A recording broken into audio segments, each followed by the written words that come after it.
ku Zoti thot, thuaj, o robër besimtar të Allahut, friksojuni Zotit tuaj, ata që bëjnë mirë në këtë jetë do të kenë të mira. Toka e Allahut është e gjerë, vetëm ata që janë të dërueshëm do të shpërblehen pa mas. Pra kemi një ajet kuranor ku përcaktohet në Kur'an, Zoti her mas here, mënyra se si Zoti nxit për t'i orientuar besimtarët drejt durimit është nga më të ndryshmet, domethënë si ti inkurajoj drejt durimit. Dhe prej këtyre ajeteve që ju sapo cituat është pikërisht ky ajet, normalisht Zoti na ka treguar nëpërmjet Kur'anit dhe nëpërmjet haditheve profetike se shpërblimi ka një mas si më thënë, një mënyrë, Zoti shpërblen në një mënyrë caktuar, që do të thotë, e mira shpërblehet 1 me 10, e mira mund shpërblehet 1 me 70, e mira mund shpërblehet 1 me 700, po ka dhe të mira që shpërblehen 1 me 1 milion, se vape dhe të mira shpërblime të tjera.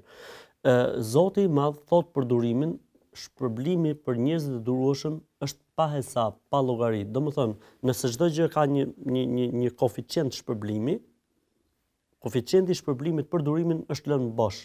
Domethënë, Zoti ka marrë përsipër ta trajtojë njeriu në durueshëm. Mjafton vetëm ky argument nga Kurani që besimtari në qëndrimet e tij, në vendimet e tij, në hapat e tij që merr në jetë, të jetë shumë i kujdesshëm.